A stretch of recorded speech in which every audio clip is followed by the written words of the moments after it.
Welcome back to Advancing with Amy, Mental Health Warrior and Neurospicy Mama, your go-to podcast for all things related to mental health and neurodiversity. Today we're bringing you the engaging and insightful Stina Borth. Are you or someone you know struggling to find your place in a neurotypical world? Stina, with her rich experience in neurodiversity education and her unique approach to cognitive differences, is here to open the door to understanding through her Keymaker philosophy. From personal stories to practical strategies, this episode dives deep into the world of neurodivergence with tips that could change your daily life. Curious to find out how you or your loved ones can thrive uniquely? Listen in as I learn along with you. Welcome, Stina. Thank you so much. I'm so happy to be here. Oh, thank you. We're happy to have you here. I'd love to have you kind of tell us a little bit about what you do. Yeah. So what I do is I provide education on neurodiverse awareness, neuroinclusion.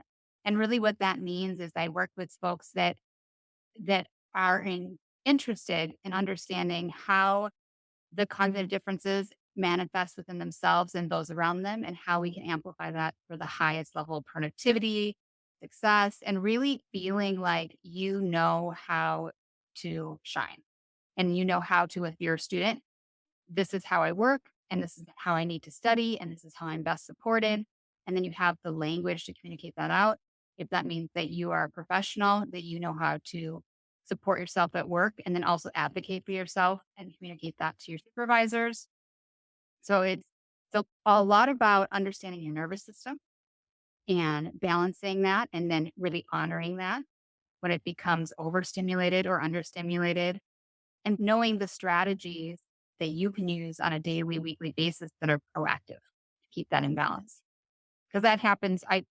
I feel like as a neurodivergent individual myself, I often have learned this lesson over and over again. I push my nervous system too far and I don't honor what I need to rejuvenate. I think about it like that my nervous system is almost like one of those big Culligan jugs. And everybody's size of jug is different. And that's kind of like how we're warm, but we all need to flip it over and refill the jug, right? Into the water dispenser. And so if I push it too far, now I'm going to crack. I'm going to be out of water. Yeah, Oh.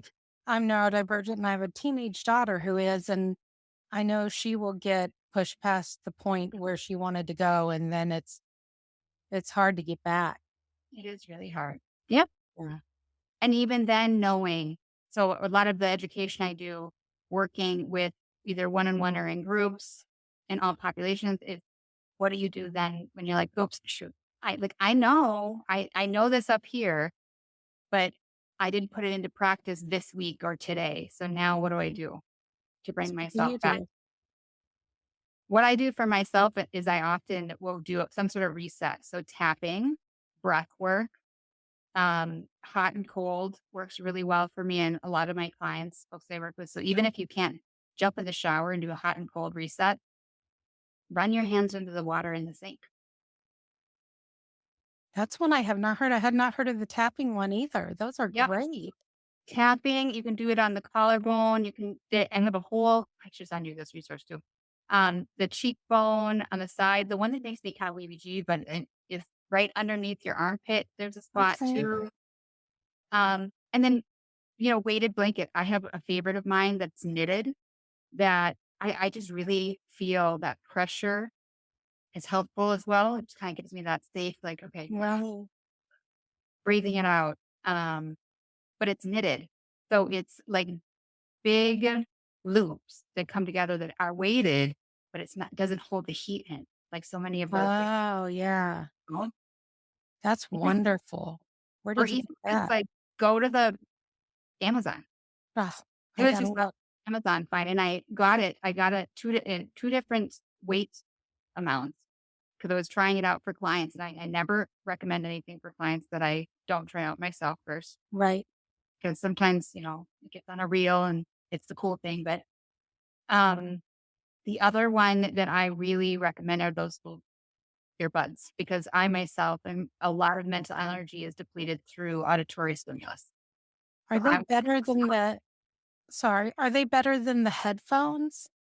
the noise canceling I headphones? think so because I think so, um, from a perspective as an adult working in the professional world too, or for those trying to go in spaces that they don't wanna have anybody, you know, ask about it.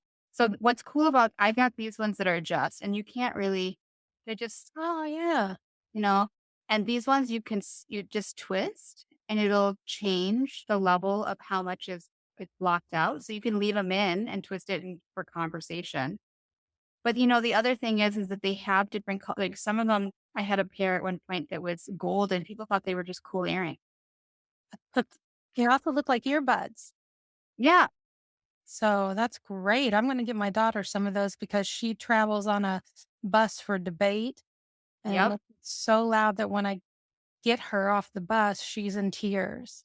Yeah. So, And they're a lot better than, the otherwise it's like these ones that are just I don't know if you've tried them or she's tried them, but when they go in, they sure close out the noise, but then it's a lot of pressure. So now we have another sensory piece. yeah. So really finding those tools that are easy um for you to integrate and self-accommodate. That's what I look for myself and what I look for when I'm speaking to my clients and folks that I support. How do you learn about the tapping? Did you say you have something to help learn about that? Well, I do have a resource, and I can't remember where I brought it from, but a lot of this is from when I was working as a special education teacher and case manager, working, and I still do work a lot of in collaboration with OT. And so it's all about when you do tapping like this on different points of your body, it is kind of doing that reset, that flush through your system, just like breath work. So I typically go through a series of different types of breathing strategies and say, pick whatever one works for you that you can remember. One of them is going up and down your fingers. You've probably heard that. You Mhm. in, hold out, the box breathing, count of 4, hold 4, out 4. And then I also, for those that think that this is so dorky, I say, the Marines use this box breathing so that they can focus in. Oh, I didn't know that. That's great. So, so it's not silly. It's Right. The Marines are uh, cool. Well, if they're doing it, exactly. And then there's the ones where you plug a nostril, breathe in, that's new hold, to me. flip out. Yep. Wow. There's so many things that I did not know. So much. And it's simple, right? I'm just doing it kind of right here in my own space. Right. How does someone get hooked up with someone like you? So there's not many like me, but oh no, just kidding. If they wanted to hook up with someone like me, typically it is going to be looking up neurodiversity or like an executive function coach. I don't know. I created Keymaker, and that's the name of the company that I created is Keymaker Services. I created it because I wasn't finding everything that I wanted. And I wanted more of a collaborative, like conversations like you and I are having of here's a problem. Okay, is there something that we can use? Oh, there isn't yet. Let's be a key maker and create the key to open that door.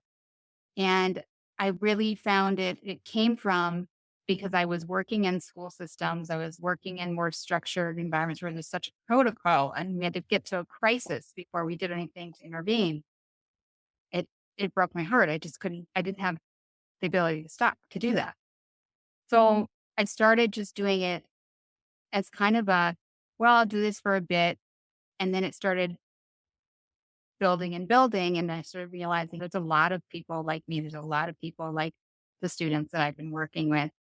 And I think maybe I want to spread this further. So if they want to get any resources from us, it's just keymakerservices.com. I think it's the same type of handle on LinkedIn and Instagram, but I bet you they could email you and you could pass along too. Yeah.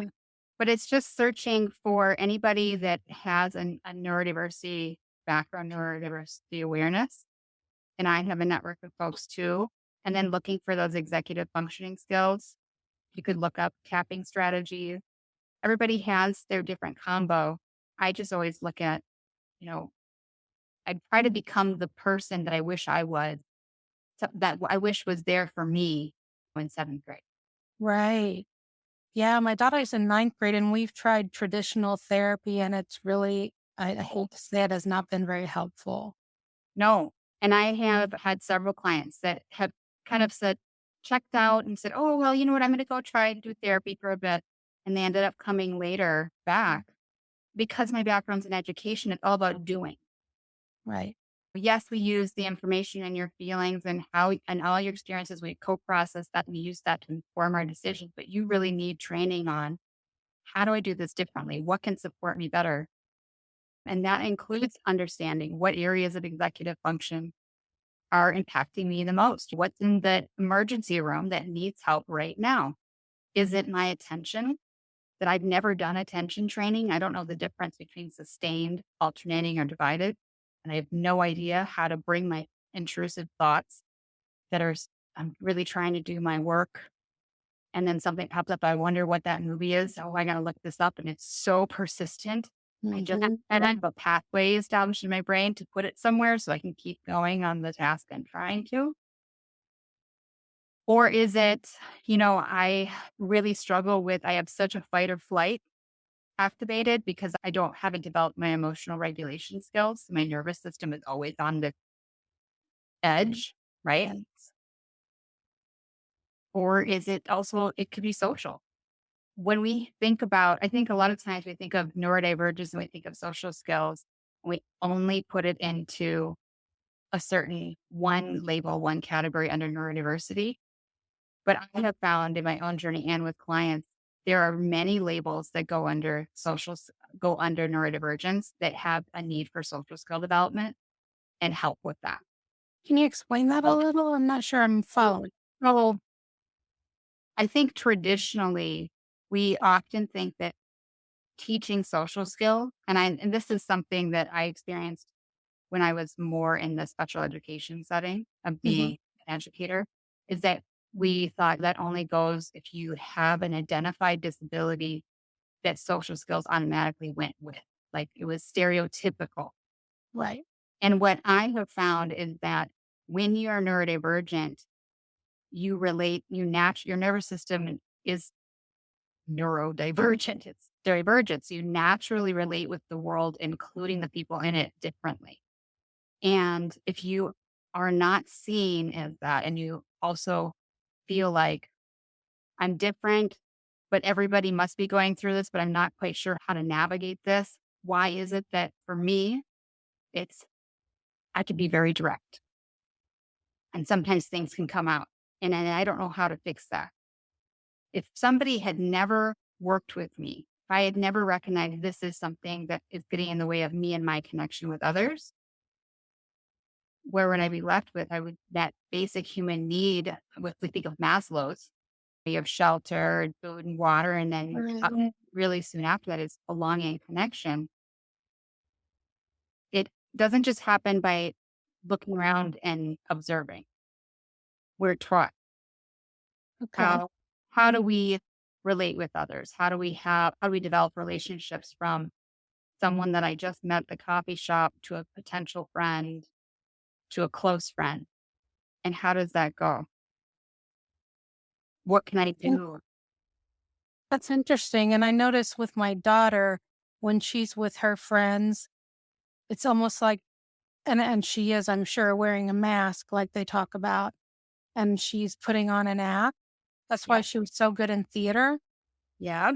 So, and then when she's home, she's a completely different person. Yep. Well, we all do have versions of ourselves, and we I kind of think of like, did you ever hear of Beyonce's Sasha Fierce? She said, Yes. "What's who I put on." Yeah.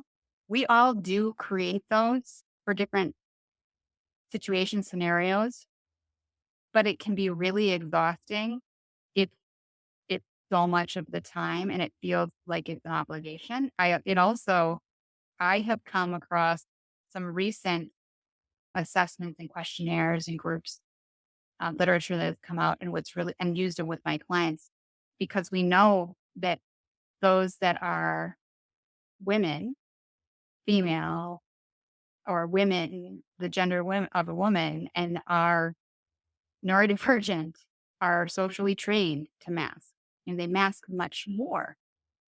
Maybe it's not much more, but they mask a lot and they mask differently. It's something like I've had clients go through these assessments and they score so in the area of Wow. masking.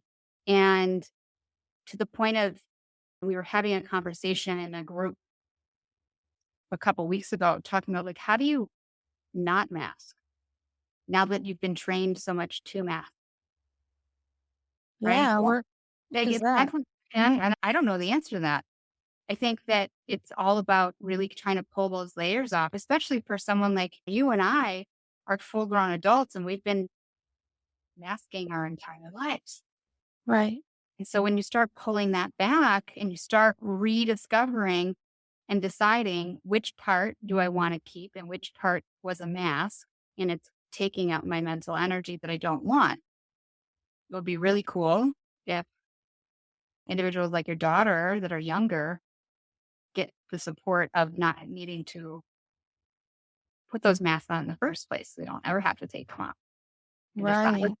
right? I noticed like she will STEM at home, Mhm. but she says she won't do it at school. And I'm like, that must be really difficult not to do. Totally difficult. Totally difficult. And how do you focus on school when you're focusing on being normal? Exactly. And then in school, now think about her in the workplace too. Right. At what point is it? And also, what's interesting, and the question I have to like the out in the world is, what is the problem with stemming at all? Like, if it serves a purpose, Right. That's a good question. like it is fulfilling a need. It gets on other people's nerves for some reason. I've But noticed that. to me, I go, that sounds like it's something that you need to work on, and maybe Yeah. work on what is it? Is it distracting for you? Is it distracting because you don't understand what it is? So then that's an education opportunity. Is it distracting because it's making a sound or what is? And then that, to me, that's an opportunity for education and then a great relationship agreement. Yeah, definitely. My son is, well, he's neurodivergent. He's got ADHD, but my daughter has ADHD and autism. And so she stems a lot and he doesn't understand it. And it does get on his nerves. And I have to explain to him, and he's an adult. I have to explain to him that's why she's doing it. And then he gets it. It's like, okay, but it definitely takes some education. And think about people out there that see it in the stores or wherever and they don't have anybody to explain it to them. Mhm. Oh, Right. And I do believe that there is a world in which, in the future, that folks would have the education and they would know that what would it be is. wonderful. And it would be normalized. Is really about taking the fear away in Yeah, if we education. taught about this when children were young in school to everybody, neurodivergent or not, Yep. that would That's be it. amazing. It would be. And I think that it's something that's possible. It's just, Why not? why not? It's exactly. And also I think of when I do any trainings or education, I talk about how like neurodiversity is just the overarching concept that there's diversity within the nervous system. Therefore, neurodiversity is including everyone, whether you're identifying as neurodivergent or neurotypical, Right. right? You're within that spectrum, meaning it's a need for you to understand your nervous system in order to live a fulfilling, successful, productive, successful life, Yeah. connection and otherwise. And then I also bring up when we say neurotypical, a lot of times those that identify as neurotypical still have the experience of neurodiversity along this spectrum. Maybe they don't get to the point of the neurodivergent side of being of the current criteria for a diagnosis, because we know the criteria changes, right? It's Hmm. updated. So what we call one label, we'll call another, and it gets updated all the time. So maybe they don't have as many experiences all compiled together to be neurodivergent as their label or what they're using. But they still have the experience of neurodiversity, meaning that they can relate and they can understand someone who has that, what they experience and more. Wow. I never thought about it that way, but I know my daughter going to that again. She 10 years ago was not able to get diagnosed with autism. They said that she had all the signs and symptoms, but she was too social. She looked you in the eyes. And then at 12, she got diagnosed. So, Yeah. I mean, and that's a disservice. oh yeah, because we went all those years and this is sad to say as a parent, and I feel guilty about it, but I treated her differently, thinking that she was not neurodiverse and that she had some choice in those behaviors Right. than I did after I learned that she was neurodiverse, like I thought. And I read a ton after that and totally changed the way I parented. So Right. had I known that when she was little, life would have been easier for her. Right. Because you would have had more information and more tools and more language Yes. to talk about it. And that's a huge part of it as well, is that when I'm working with youth and young adults and parents, you're well and I'm very educated in a variety of fields. Still, if you do not facilitate and give the terms and practice it and normalize it, it's really hard to be on the same page and it's really hard to plan and support because you don't Oh, yeah. like, oh, this something right here, but I don't have any way to describe it, talk about it, problem solve,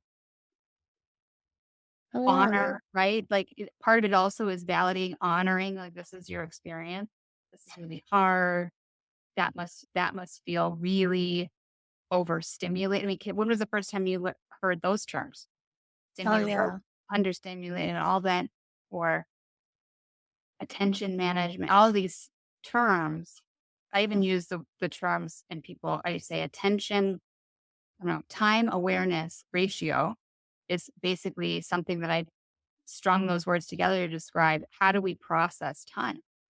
How does our system feel like it's processing time? So I'll say, yeah, I'm going to be finished getting ready to go in 10 minutes. But my 10 minutes, when my nervous system feels like it's been 10 minutes, that is not 10 minutes. Right. As in, it might be 10 minutes in my world, in my perspective, but in 10 minutes, as in according to the clock, it's not. So my ratio is a way that I can communicate that to those that I live with, engage with, friends, family, colleagues, in a very honest and straightforward way, rather than always being late and it coming off as I'm being rude or lazy or all these other negative terms get thrown, right? Yeah, inconsiderate. So, Mhm. Yep. yeah, that's interesting. I think time is such a crazy aspect anyway. And not only is it, I'm going to be there in 10 minutes, but it's other things like, I think it's going to take me an hour to clean the whole house. And I've completely underestimated that, or, you know what I mean? Or I've overestimated it. It's like in my mind, it's something I can do like that. Yes. Yes, absolutely. And that's why I take folks through this exercise of gathering self observation data so that they can start finding these ratios. And then what we do is we create a design of what is your weekly schedule design? When are you going to do that homework? When are you going to do that project? When are you going to complete that report for your boss? And okay, so this is the main task. What are the subtasks? How long will they take? And by the way, when we're planning, your transitions in and out and your breaks are all part of the time it takes you. And that is the like, when I bring that up, that's the going, what do you need? Okay, so you said it'll take you about an hour.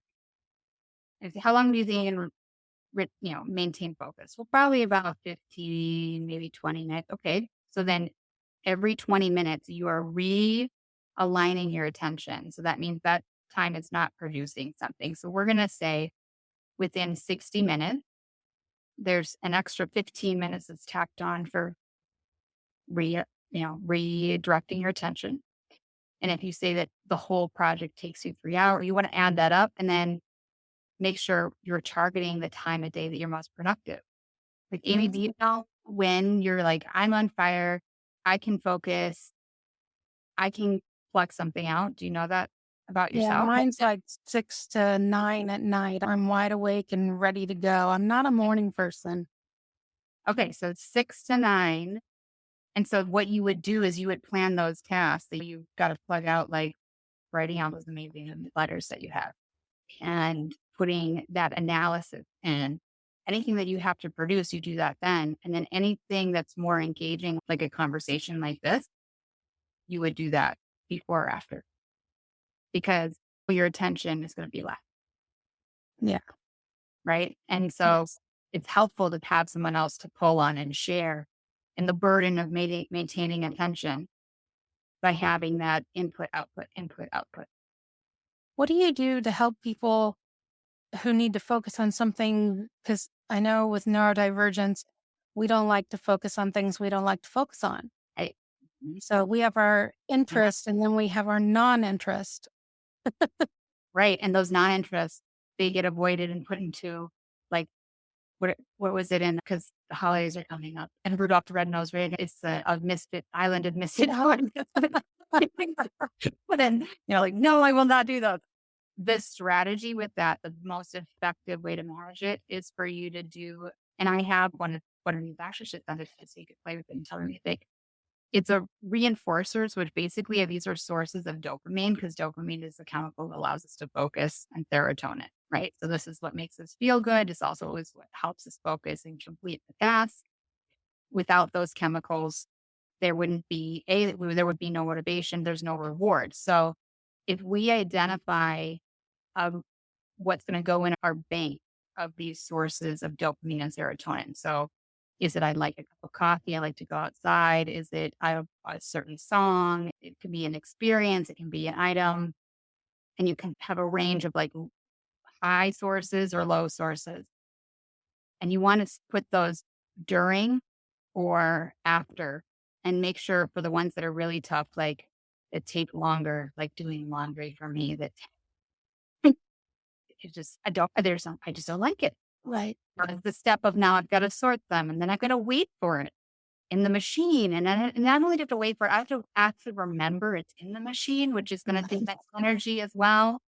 And if I don't, and I choose to set an alarm, well, then the alarm is actually like really unpleasant when it goes off. So now so all of these things that go along, but I have to put in other things that can give me that dopamine source that will allow me, maybe it doesn't completely make me go gung ho for it and like, yes, I'm going to go and do it, but it allows me to get through it. And it gives me the chemicals in my brain to be able to do it. Wow. If we don't have enough of that, then it will not be done. You might get started. Yeah, So you fully taught me. I did not know that dopamine and serotonin helped you focus. I knew it helped with depression, but I did not know it helped you focus. Dopamine is the focus. And then serotonin we have to have that pleasure response because if we don't, Then why would we do it? as humans, we're either seeking or avoiding. This is like the basis of our behaviors. Everything we do has a function. It either fulfills something that we're seeking, like a basic human need of shelter, connection, that we feel like we're developing into something. So a lot of times there's like the basic human need of I want to make sure that I'm learning and I'm becoming more than what I am right now. Safety. That's a big one. So that a lot of times that's a function. So we're either seeking something that gives us that or we're avoiding something that we think is endangering that or that's uncomfortable. We don't like to be uncomfortable. The brain will go towards the easiest pathway. It likes the path of least resistance. So think about even if it's maybe a maladaptive, like meaning it's something that you do that you know is not the best for you. Like, I don't know, one of my favorites, having a Whopper and onion rings from Burger King. I know it's not safe for me. you really enjoy it. And that pathway has been established in my brain that I know that I'm going to get that pleasure out of having that. Now, I probably can get that a similar pleasure by going a healthier route, but I have to create a new pathway in my brain, meaning like I have to go and then cook the burger and go to the store and get the ingredients and go put that effort in that I could make a similar experience in a healthier way. But I'm going to be going through, and I'm thinking of a metaphor that I think might be helpful with this is when you go hiking, you tend to follow the path that's already established because it's easier, even if there might be a straighter shot to go through the brush, Right. right? But that's more of an effort. It's like with the brain's going to keep going the pathway that's already there because it's easier for it. And that's why it's so hard when we want to change that. We want to do something different. Maybe it's healthier, more supportive. It's more of a strain at first until that pathway is created. But Is once the it's only way to create that pathway is to do it and is keep doing it? is to do it and to do it, even if you can't fully do it at first, but to start making small steps towards it. So a good example would be like our sleep schedules. A lot of us neurodivergent folks, we have sleep schedules. We struggle to balance our sleep schedules because we tend to go in bursts of focus or energy. And so it's a lifelong journey and of really maintaining and working on that. And one of the things that we can do, because we also know there's studies out there that show that when our sleep schedule switches or changes even by a small amount, like think of daylight savings time. Every time that there's daylight savings time, there's a spike in like heart attacks and heart. Yeah. Oh It's my gosh. natural in the system. So when you are making that shift and we have a goal and say, hey, I've been going to bed at 1 or 2 in the morning and I really would like to get down to maybe 11 or 10 o'clock at night, jumping too much. If that has been already established as something that has been happening for a long time, that's going to be stressful in the system. But if we want to create that pathway, we just do it by 15-minute increments. So no, for the first night, it's going to be 12:45, and the next one, 12:30, and the next, move it a little bit. Just be gentle because if you aren't gentle with yourself and your nervous system, you don't nurture it, it's really hard. And you're going to feel it. You're going to feel it and how you're able to, in the clarity of your thoughts, in the way you relate with others, in the way that you're experiencing the next few days. And then what's going to happen? You're going to snap right back to where you didn't want to be. Yeah. So This has been fascinating. If somebody wants to work with you specifically, can they do that? yes, absolutely. Yep. Is that an online experience or does it have to be in person? No, actually, I took most of the work I do is virtual and online. So I actually took Keymaker virtual about 8 months to a year before the pandemic. Oh, wow. You were smart. Yeah, well, I didn't know. I just thought, why would I keep bringing people into an office, putting them through the transition that now we Yes. have to ground and settle. By the time we do that, and we actually can get into the time of working together because our nervous systems have balanced, we've lost someone. Right. Then they can do it in the comfort of what is their safe space anywhere. And then it also opened up that I can work with anybody across the country, yeah, actually the world, but Right. yeah. So it's virtual. They just reach out to me. I mean, I think the easiest is probably either if you're a parent or professional, I'm pretty responsive on LinkedIn. Otherwise, it's keymakerservices.com. And then we're also on Instagram, but you can email Stina at keymakerservices.com. You can also, I definitely do talk and text. So it's 305-912-5397. If you look at the phone, it actually spells out keys at the end. Well, all right. Yeah. And most of our clients, I definitely am the first person that works with them and I establish the program design.